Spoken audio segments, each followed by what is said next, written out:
मत प्यारे बिहारी जी का नाम, भूलो मत प्यारे हो,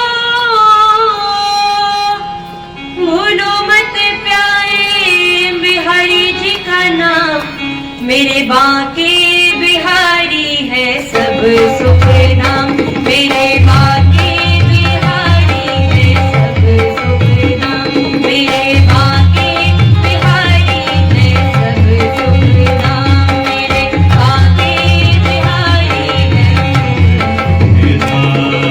भूलो मत प्यारे बिहारी जी का नाम, भूलो मत प्यारे बिहारी जी का नाम। मेरे अवध बिहारी है सब सुख नाम, मेरे अवध बिहारी है, मेरे बांके बिहारी है सब सुख नाम, मेरे।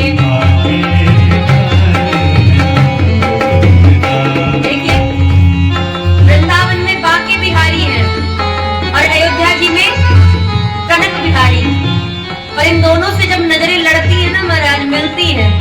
अच्छा, बांके बिहारी सरकार तो थोड़ा चंचल है, तो वो नजरें मिलाते हैं तो नजरों को चोरी कर लेते, चित्त को चोरी करते हैं। और कनक बिहारी सरकार को देखेंगे ना महाराज, तो बड़े भोले से लगते हैं हमारे बिहारी जी, कनक बिहारी सरकार। और बांके बिहारी उतने ही चंचल महाराज, इसलिए कहते हैं मंदिर में, दोनों ही मंदिर में बहुत भीड़ रहती है। और कहते क्या है, बांके बिहारी की झांकी सुहानी, बांके बिहारी कनक बिहारी की झांकी सुहानी, कनक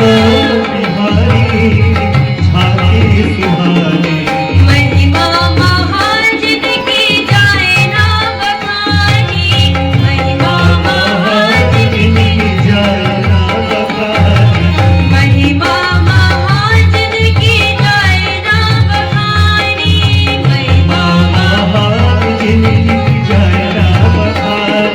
द्वार पे खड़े इनके, ओ द्वार पे खड़े इनके देखो चारों धाम, द्वार पे खड़े इनके देखो चारों धाम, मेरे कनक बिहारी है सब सुख नाम, मेरे कनक बिहारी, मेरे बांके बिहारी है सब सुख नाम, मेरे बांके बिहारी है। जय हो, सभी लोग ताली की सेवा करते हुए बलिहारी।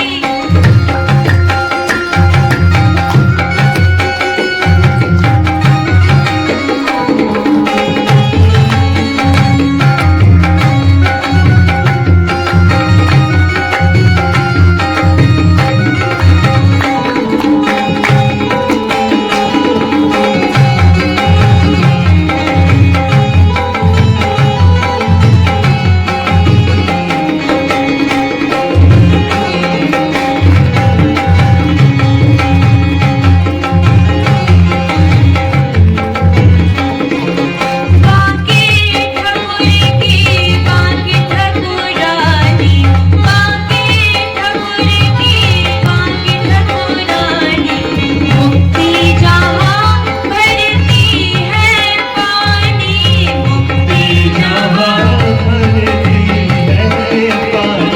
मुक्ति जहाँ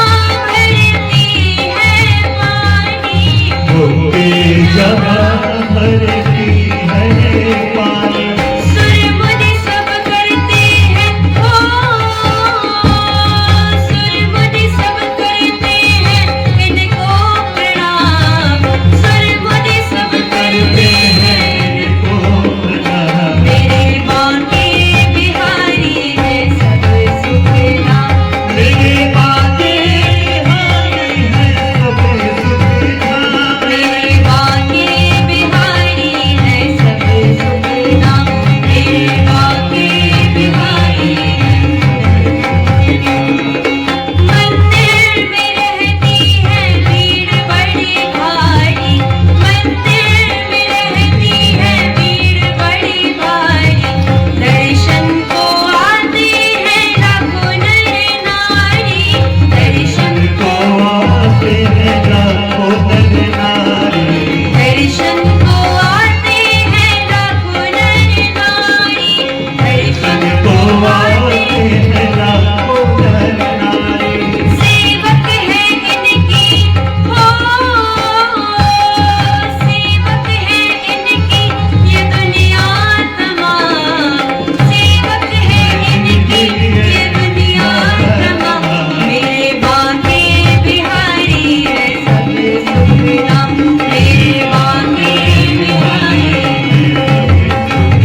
मेरे अवध बिहारी है सब सुखदाम। ओ मेरे अवध बिहारी है सब सुखदाम। मेरे बाके बिहारी है सब सुखदाम। ओ मेरे बाके बिहारी है सब सुखदाम। सब सुखदाम सब सुखदाम।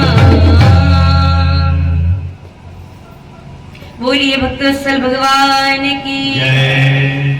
तो ऐसे बिहारी जी का नाम, जैसे कनक बिहारी सरकार और बाके बिहारी में कोई अंतर नहीं है, अंतर बस इतना है इनके नयन गंभीर है, उनके चपल विशेष। बिहारी जी को नजर, अच्छा बिहारी जी बाके बिहारी सरकार जितने काले हैं ना महाराज उतनी ज्यादा उनको नजर लगती है। और आप अयोध्या जी में कनक बिहारी सरकार को देखिए, उनको नजर लगती नहीं है। क्यों? क्योंकि ये चंचल नहीं है ना महाराज, ये सीधे साधे बोले भाले से राम जी हमारे। और बाके बिहारी सरकार भक्तों के साथ नैन मटक्के करते हैं महाराज, उनको नजर लग जाती, इसलिए बार बार पुजारी जी पर्दा लगाते हैं। आपने ध्यान दिया हो कभी बाके बिहारी जी को बार बार पर्दा लगाया जाता है थोड़ी थोड़ी देर में। कनक बिहारी सरकार के साथ ऐसा नहीं है। तो है तो दोनों एक ही महाराज, और दोनों ही इस संसार सागर से पार करने के लिए। अच्छा हमारे अयोध्या जी के जो संत हैं, हम आपको संतों का नियम बताएं। अयोध्या जी के संत भजन खूब करते हैं, लेकिन कुछ संतों का नियम है कि चाहे ठंडी हो, बरसात हो, गर्मी हो, पर्दा खुलने के बाद कोई एक समय नियम बना लेते, चाहे 5 बजे जाए, चाहे 6 बजे, चाहे 7 बजे, नंगे पांव कनक बिहारी सरकार के मंदिर में जाएंगे, बिहारी जी का दर्शन करेंगे। अब तो भीड़ ज्यादा होने लगी है तो अंदर बैठने का मौका नहीं मिलता है, फिर भी संत जगमोहन में आके, जगमोहन जो बाहर का पूरा ग्राउंड पड़ा है महाराज, जहाँ लोग खेलते हैं आजकल, फोटो खिंचाते हैं, बैठ के बातें करते हैं, प्रपंच करते हैं, वहां बैठ के संत एक कोने में आप देखिएगा, कभी भी आप जाइए कनक भवन तो एक कोने में आपको दाहिने तरफ, एक तरफ तो दाहिने तरफ, एक बाएं तरफ, दोनों ही तरफ आपको संत बैठे मिल जाएंगे। उन संतों को प्रणाम जरूर कीजिएगा, चाहे दूर से ही प्रणाम कीजिए, मन ही मन प्रणाम कीजिए, प्रणाम जरूर कीजिएगा, क्योंकि वो नित्य प्रति आकर के भगवान के दरबार में हाजिरी लगाते हैं, नित्य प्रति आके नियम के साथ भगवान का दर्शन करते हैं। अब आप बताइए दर्शन करना कितना कठिन काम है? कोई कठिन काम है महाराज? कोई कठिन काम नहीं, बैठे रहो देखते रहो, कोई मंत्र की जरूरत नहीं, कोई जप की जरूरत नहीं, कोई पैसे की जरूरत नहीं, कुछ नहीं महाराज। संतों के पास काम क्या है? बैठ के भजन करते हैं और आते हैं मंदिर में बैठ करके भगवान को देखते हैं। नहीं भगवान दिख रहे तो भी मंदिर में ही बैठे रहेंगे, बता देंगे कि हाँ हम जगमोहन में बैठे हैं, इंतजार करना हमारा, हम यही बैठे हैं, आ जाना, हमको देख लेना, हाजिरी लगाने के लिए बैठ जाते हैं। ये नियम है। और संत कहते हैं आप एक नियम बना लो, सबसे सरल अगर कोई साधन है भगवान को प्राप्त करने का तो वो है नियम। आप एक नियम बना लो, बहुत कठिन नहीं बता रहे, सबसे सरल नियम। आप सुबह उठिए, अपने मंदिर में तो भगवान हो सकता है आप पर्दा डालते हो या मंदिर में नहीं जा सकते, अशुद्ध शरीर है, सोने के बाद वैसे भी अशुद्ध हो जाता है शरीर, चाहे दोपहर में आप सोए चाहे रात में सोए, सोने के बाद शरीर अशुद्ध हो ही जाता है, इसलिए स्नान करना चाहिए। कुछ लोग क्या करते हैं, माताओं को हमने देखा है, माताएं ही घर में आरती करती हैं, दोपहर में सो गई और हाथ पैर धुल करके गए, आरती करने लगे, शरीर सो जाने के बाद अशुद्ध हो जाता है, इसलिए स्नान करना चाहिए। क्योंकि आपने देखा होगा जब कोई भी व्यक्ति सोता है तो सोने के बाद आंखों से मल निकलता है, कीचड़ निकलता है, कान से मल निकलता है, नाक से मल निकलता है। तो ये जो शरीर के जितने भी छिद्र हैं, सो जाने के बाद हमारी इंद्रियां मल त्याग करने लगती हैं। आंखों से जब भी आप उठेंगे तो आंखों से कीचड़ निकलेगा महाराज, मल निकलेगा, गंदगी निकलेगी, नाक से गंदगी, कान से गंदगी, मुख से गंदगी, तो शरीर के सभी छिद्रों से गंदगी निकलती है, इसलिए सोने के बाद शरीर अपवित्र हो जाता है, इसलिए स्नान करना चाहिए और स्नान करने के बाद ही आरती करनी चाहिए।